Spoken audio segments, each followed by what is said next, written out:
Hi అండి అందరికీ. ఈరోజు నేను చిక్కీ చేస్తున్నాను, చూసేసేసేయండి. చాలా అంటే చాలా ఈజీ అండి. శనగిత్తనాలు నేను కేజీ తీసుకున్నాను, బెల్లం కూడా సేమ్గా కేజీయే తీసుకున్నాను. బెల్లాన్ని శుభ్రంగా చక్కగా దంచుకున్నాను. శనగిత్తనాలు ఒక కళాయిలో పోసుకొని చక్కగా లో ఫ్లేమ్లో హై ఫ్లేమ్లో పెట్టుకుంటూ లోపలంతా వేగేలాగా చక్కగా వేయించుకోవాలి. లో ఫ్లేమ్లో పెట్టుకొని చక్కగా వేయించుకోండి. హై ఫ్లేమ్లో పెట్టుకుంటే పైన ఊరక మాడినట్లు ఉంటుంది, కానీ లోపల మాత్రం విత్తనం అనేది చక్కగా వేగదు, కరకర అనదు. చిక్కీ అనేది శనగిత్తనాల్లో కూడా చక్కగా వేగి ఉంటే చిక్కీ తినేటప్పుడు ఆ ఫ్లేవర్ అనేది చక్కగా శనగిత్తనాలు తినేటప్పుడు కరుం కరుం అనుకుంటా చాలా టేస్టీగా ఉంటుంది.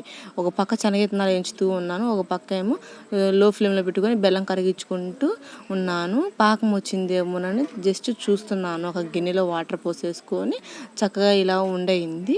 ఇంకా చాలా టైం పట్టిద్ది పాకం రెడీ కావడానికి. ఆ లోపల లో ఫ్లేమ్లో పెట్టుకున్న శనగిత్తనాలని ఏగాయి.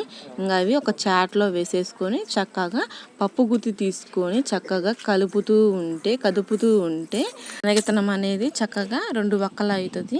ఈ లోపల పాకం వచ్చిందో రాలేదో చూసుకుంటూ ఉండాలి.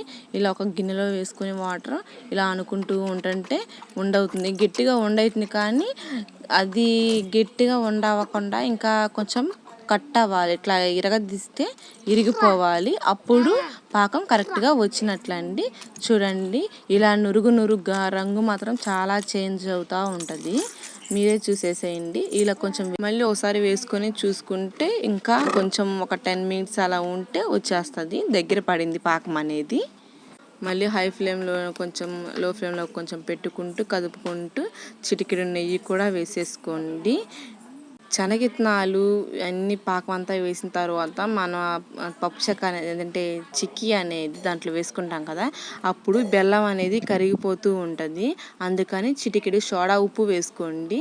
చిక్కీ బెల్లం అయితే అలా కరిగిపోదు, మామూలు బెల్లం తీసుకున్నా కాబట్టి కొంచెం సోడా ఉప్పు వేసుకున్నాను. పాకం కరెక్ట్గా వచ్చింది చూసేసారుగా మీరే. అలా పట్టుకుంటే ఇరిగిపోతూ ఉండాలి. ఇంక ఈ లోపల నేను ఒక పట్ట లాంటిది తీసుకొని దానికి కొంచెం నెయ్యి పూసి పక్కన పెట్టేసుకున్నాను. ఈ లోపల పాకం కూడా రెడీ అయింది కదా, శనగిత్తనాలు కూడా వేసేసుకొని చక్కగా గబగబా కల తిప్పుకున్న తర్వాత ఈ పట్ట మీద తీసుకొచ్చేసి వేయాలి. ఫాస్ట్గా వేసేసేయాలండి, కొంచెం లేకపోతే బాండీలో ఉంటుంది. మళ్ళీ దీంట్లో వేసేటప్పుడు టైం పట్టిద్ది. ఒకళ్ళు వేస్తూ ఉంటే ఒకళ్ళు కదుపుతూ ఉండాలి. చపాతీలు చేసే కర్ర తీసుకొని కొంచెం దానికి ఆయిల్ పూసుకొని ఇలా లేడుపుగా పలచగా అనుకోవాలి. చక్కగా 20 minutes 10 minutes అలా ఆరిన తర్వాత అన్ని ముక్కలకు కోసేసుకుని ఒక డబ్బాలో పెట్టేసుకోవాలి. నా వీడియోస్ కొత్తగా చూస్తున్నట్లయితే లైక్ చేయండి, షేర్ చేయండి, సబ్స్క్రైబ్ చేయడం మర్చిపోకండి. మరిన్ని వీడియోస్తో మేము ముందుంటా. బాయ్.